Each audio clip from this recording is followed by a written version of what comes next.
Bonjour, bonjour. Nous allons parler aujourd'hui d'un sujet intéressant. Nous sommes à la veille des concours. Et le concours d'entrée à l'École nationale supérieure polytechnique de Yaoundé a déjà été lancé. Les différents concours pour l'entrée en première année à l'École nationale supérieure polytechnique de Yaoundé. Et aussi le concours d'entrée en troisième année, soit pour le cursus sciences et technologies, soit pour le cursus sciences de l'ingénieur. Donc voilà par exemple voilà, les concours ont déjà été lancés pour l'entrée à l'École nationale supérieure polytechnique de Yaoundé 1. Maintenant, les gens se posent beaucoup de questions. Quel est le cursus qu'il faut choisir? Est-ce qu'il faut choisir les sciences de l'ingénieur ou est-ce qu'il faut choisir l'ingénierie? Et déjà, quelle est même d'abord la différence entre ces deux concepts-là, les sciences de l'ingénieur et l'ingénierie? J'avais déjà fait une vidéo là-dessus et dans laquelle je donnais déjà quelques différences entre les sciences de l'ingénieur et l'ingénierie. Et aujourd'hui, nous allons encore entrer un peu en profondeur. Je vais tout faire pour que cette vidéo ne puisse pas beaucoup durer. Donc c'est uniquement pour permettre aux personnes qui veulent choisir leur filière dans les écoles, à l'École nationale supérieure polytechnique, que ce soit de Yaoundé, que ce soit à Douala, que ce soit à Maroua ou partout ailleurs. N'oubliez pas, on a 4 écoles nationales supérieures polytechniques au niveau du Cameroun. On a Yaoundé 1, on a Douala, on a Maroua et on a aussi Bamenda. Donc il y a 4. Ça c'est public. Mais il y a aussi une école privée polytechnique à, on va dire, à Bamenda. Et il y a aussi encore une autre école qui se nomme aussi Polytechnique à Obala. Bon, on ne va pas entrer dans les détails. Pour le moment, je vais donc commencer immédiatement à répondre aux questions. Pour ceux qui sont nouveaux sur cette chaîne YouTube, je suis Job Camden, répétiteur de profession et enseignant de formation. Donc, je suis ici dans la ville de Batouri, plus particulièrement à l'est du Cameroun, pour un projet entrepreneurial. Donc, nous allons aujourd'hui parler donc de la différence qui existe entre l'ingénierie et les sciences de l'ingénieur. Donc déjà, je voudrais attirer l'attention de ceux qui nous suivent que il y a plusieurs, en ce qui concerne l'ingénierie, on a l'ingénieur, il y a 2 grands types d'ingénieurs. On va citer d'abord, il y a les ingénieurs diplômés et il y a des ingénieurs non diplômés. Les ingénieurs diplômés, ce sont des personnes qui sont entrées dans une école, qui ont fait parfois 4 ans, parfois 5 ans et qui sont sortis avec un diplôme d'ingénieur. À la fin, on leur donne un diplôme. Ça sont les ingénieurs diplômés. Maintenant, les ingénieurs non diplômés sont des personnes qui font le métier d'ingénieur sans toutefois être passés par une école de formation, sans toutefois parfois pu avoir le cursus, c'est-à-dire le processus de ceux qui sont ingénieurs étant passés par une école de formation et étant diplômés d'une école d'ingénieur. Donc voilà déjà les 2 grands types. Et pour ceux qui sont diplômés, donc très souvent ils peuvent vous présenter une preuve. Or la plupart des temps, la preuve pour ceux qui ne sont pas passés par les écoles d'ingénieurs, c'est souvent leur réalisation. Parce que vous savez, il y a ceux qui portent les habits qui permettent de savoir qu'ils sont moines. Mais il y a ceux qui sont moines mais qui ne portent pas les habits. Donc, mais les 2 sont moines, les 2 types sont des moines. C'est la même chose avec les ingénieurs. Bon, déjà, mais pour vous, étant donné que vous voulez entrer dans une école d'ingénieur, que vous voulez accéder à une école d'ingénieur, donc vous serez des ingénieurs diplômés. Bon, il faut aussi comprendre encore une autre différence qui existe entre l'ingénierie dans les pays francophones et par exemple l'ingénierie aux États-Unis et dans beaucoup d'autres pays au monde.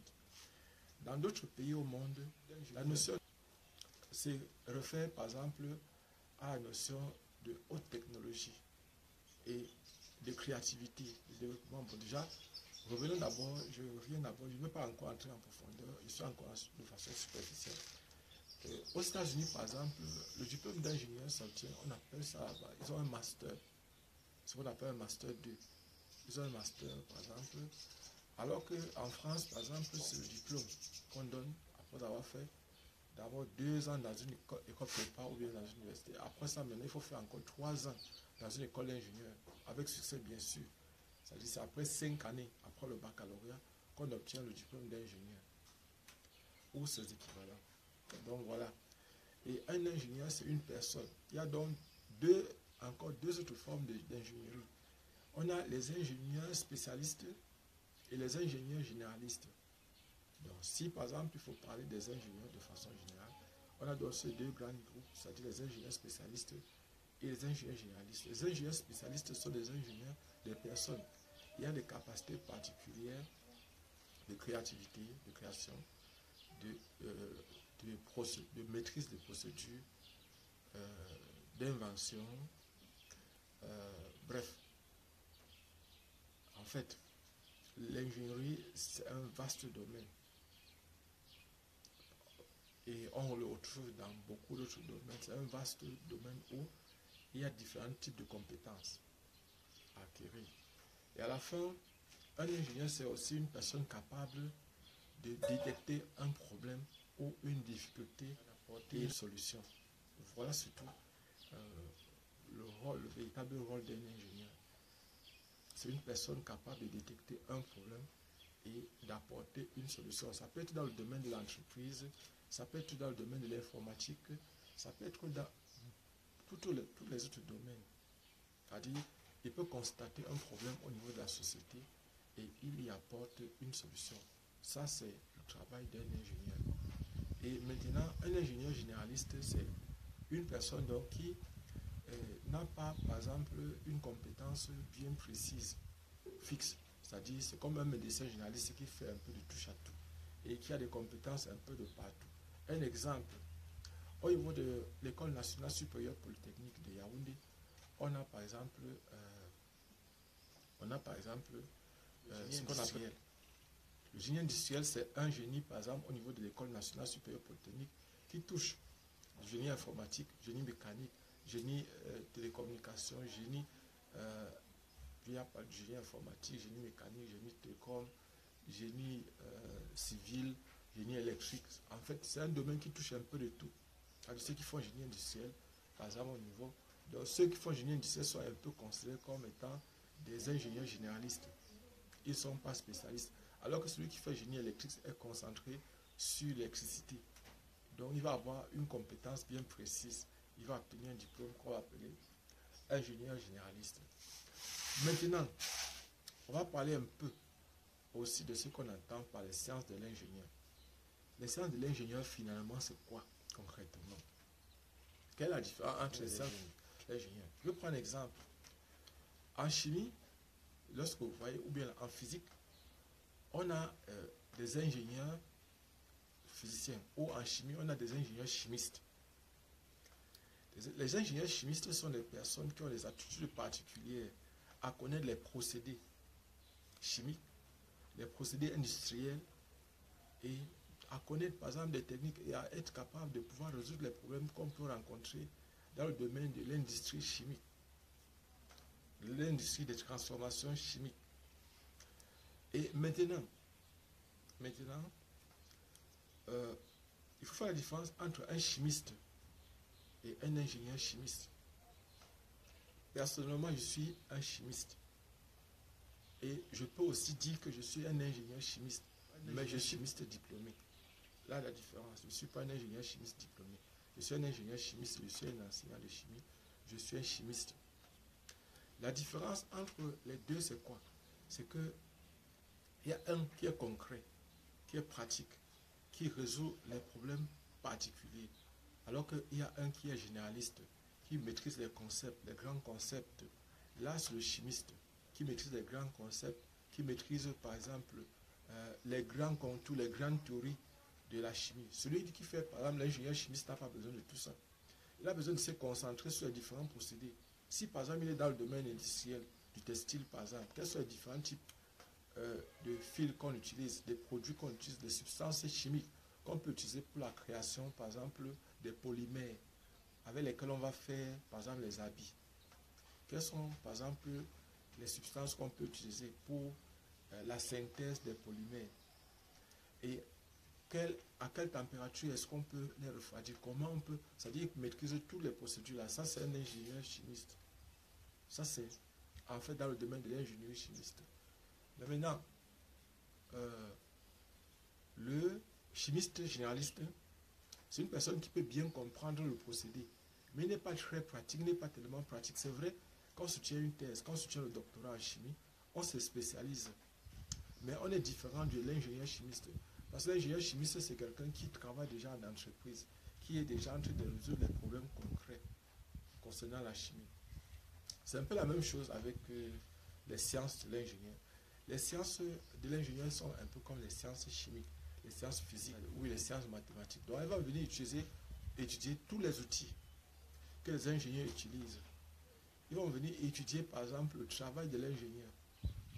Mais le problème, c'est que celui qui fait le cursus, par exemple, des sciences de l'ingénieur, comprend mieux le travail de l'ingénieur que l'ingénieur lui-même.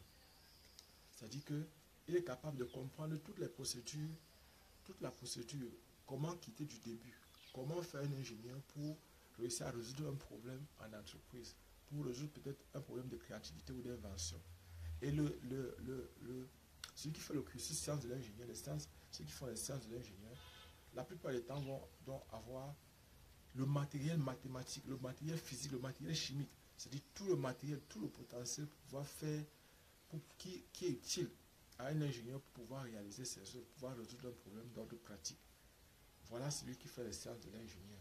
Celui qui fait les sciences de l'ingénieur, c'est par exemple quelqu'un qui va développer des compétences, mieux bien dit en informatique, en mathématiques, en physique, en chimie, donc dans beaucoup d'autres domaines qui sont connexes, qui peuvent aider l'ingénieur à résoudre ses problèmes. C'est la raison pour laquelle, par exemple, ceux qui sont mieux aptes pour travailler dans le domaine, par exemple, de l'intelligence artificielle, pour travailler dans le domaine, par exemple, de la robotique, de l'automatique, ce sont les personnes qui ont fait les sciences de l'ingénieur. Ce sont les personnes qui peuvent carrément, vous pouvez c'est un peu comme ceux qui font les génie industriel à l'université, à l'école nationale supérieure polytechnique. En temps normal, ceux qui font les sciences de l'ingénieur devraient se retrouver en fac sciences. Normalement, ils devraient se retrouver. Mais on a décidé de mettre cette école-là, l'école nationale supérieure polytechnique. Personnellement, je ne sais pas pourquoi. Peut-être c'était pour être plus proche des ingénieurs, pour avoir une loupe, pour mieux voir le travail que les ingénieurs font au quotidien, que les ingénieurs font tous les jours. Donc, personnellement, je voudrais attirer votre attention sur le fait que les sciences de l'ingénieur, c'est une nouvelle science qui vient d'étudier le travail de l'ingénieur et qui se projette dans l'avenir. Dans l'avenir, il y a beaucoup de choses à faire.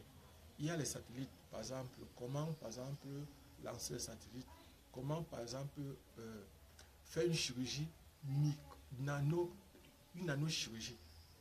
Tout ça, c'est le travail que c'est le défi que ceux qui font les sciences de l'ingénieur ont à leur portée. Lancer, par exemple, des machines sur Mars, aller conquérir Mars, aller conquérir d'autres planètes, lancer des satellites, faire des recherches poussées. Ça, c'est le travail que le défi, le grand défi que ceux qui vont faire les sciences de l'ingénieur auront à leur portée. Mais on peut se poser aussi cette question. On a parlé de l'ingénieur, des sciences de l'ingénieur.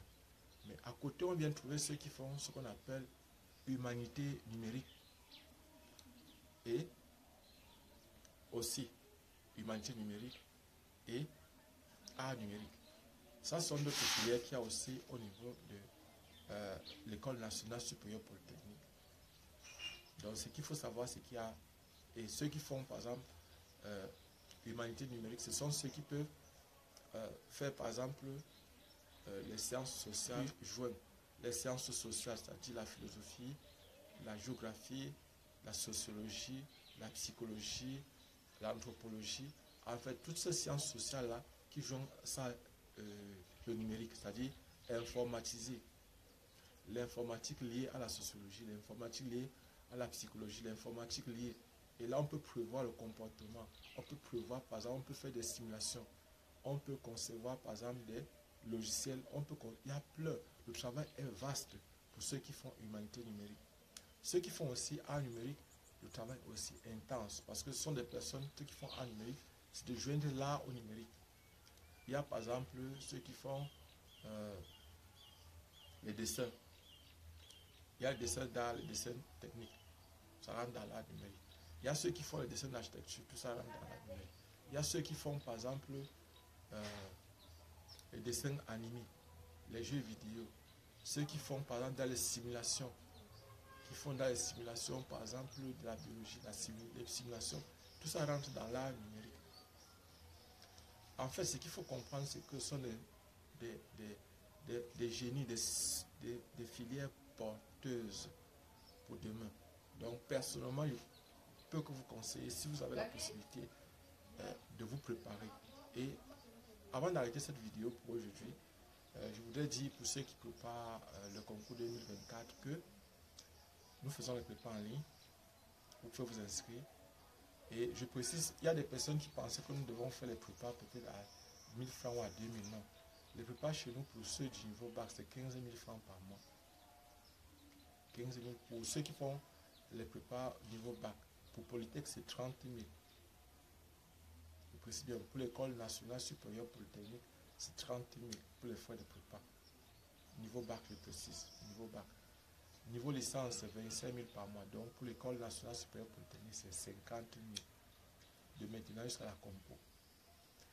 Et pour les autres concours, vous pouvez vous inscrire. Pour la documentation, renseignez-vous. Et si vous voulez même faire les prépas en présentiel, c'est-à-dire que vous êtes dans la ville de Yaoundé ou de Douala, on a des partenaires avec lesquels on travaille.